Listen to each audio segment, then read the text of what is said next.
Bonjour, bienvenue dans la série sur la mécanique quantique. Donc nous allons maintenant voir les solutions non planes. Alors, c'est essentiellement un exercice de calcul, donc je donnerai seulement les résultats. Ça sera assez court.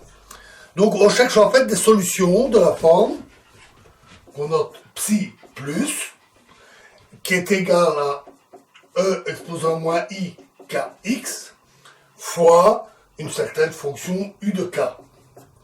Alors, e exposant moins I kx, c'est notre habituelle phase oscillante, et u de k est une fonction qui dépend que de l'impulsion k, pas de la position, et donc c'est une onde plane qui se propage dans une direction donnée par l'impulsion de la particule. Ce sont des solutions d'énergie positive, et k et x sont des quadrivecteurs relativistes, et donc ça c'est un produit scalaire relativiste.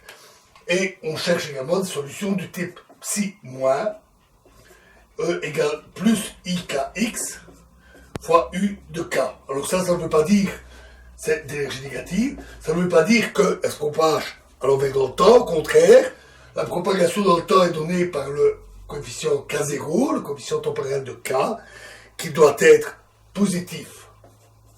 De plus, ça doit être solution des équations de Klein-Gordon. On doit avoir k carré égale m carré. On avait noté P dans précédemment.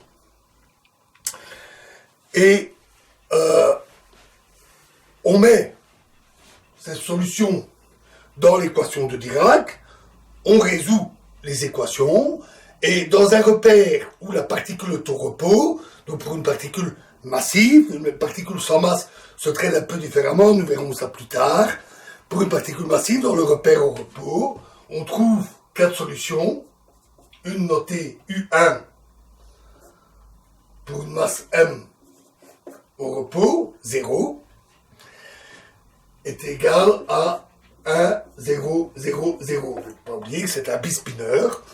On trouve U2 qui est égal à 0, 1, 0, 0. Et de même, pour V1, on trouve 0, 0, 1, 0. Et pour V2, on trouve 0, 0, 0, 1. Les solutions sont donc assez simples. Donc on voit que les deux composantes inférieures sont les composantes d'énergie négative, les deux composantes supérieures sont d'énergie positive. Et ces solutions sont orthogonales. Pour obtenir une solution quelconque, donc pas nécessairement une particule au repos, il suffit alors d'effectuer une transformation de Lorentz et quelques calculs qui vont avec. On peut ensuite construire des projecteurs. Alors n'oublions pas que les états, ce sont des vecteurs dans un espace de Hilbert. Donc quand on a un état dans cet espace de Hilbert, H, qui est en général un espace avec un grand nombre de dimensions, un projecteur va projeter sur une base d'état bien particulière. Et on construit ainsi des projecteurs que l'on note lambda plus ou moins, et qui projettent l'état sur les états d'énergie positive et négative. Je ne donne pas la construction du projecteur ici. Ensuite, on peut aussi construire des projecteurs pour une polarisation définie, que l'on note M.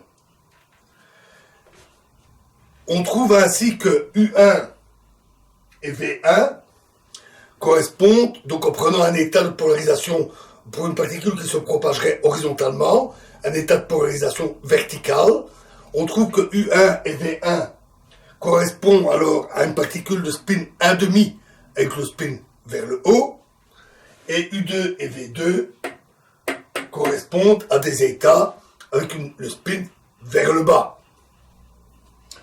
Le projecteur que l'on construit s'appelle PM, donc il projette sur un état de polarisation donné. On peut aussi choisir un vecteur de polarisation qui n'est pas vertical, mais qui est par exemple proportionnel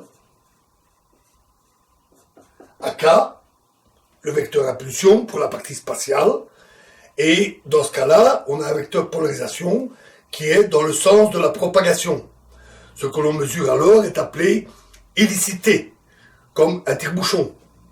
hélicité droite ou positive, et hélicité gauche ou négative. Et dans ce cas, Pn projette sur des états d'énergie positive et d'hélicité positive, ainsi que sur des états d'énergie négative et d'hélicité négative. Et les deux autres cas pour P-N. Voilà donc pour le classement de ces solutions à l'aide des projecteurs, et on calcule les différentes propriétés des projecteurs, de leur combinaison, de leur multiplication, etc. C'est un peu technique, ce n'est pas nécessaire ici. Ce qui compte, c'est de trouver ces 4 solutions et leur classification. À ce stade, nous n'avons pas éclairci le statut des états d'énergie négative. C'est le dernier problème qui n'a pas été résolu en passant à l'équation de Dirac. C'est un problème qu'on devra résoudre. Alors, pour le mettre en évidence, donc on ne le résoudra pas tout de suite, mais on peut déjà le mettre en évidence en voyant de plus vastes solutions. Donc, dans la prochaine vidéo, nous verrons des solutions plus générales qui peuvent se construire avec des solutions d'ondes planes, par des combinaisons d'ondes planes. C'est la solution paquet d'ondes. Et nous verrons ce qui se passe quand la particule rencontre une barrière de potentiel, car nous avions étudié en mécanique quantique non relativiste. Et nous verrons qu'il y a couplage entre les états d'énergie positive et négative. Je vous remercie.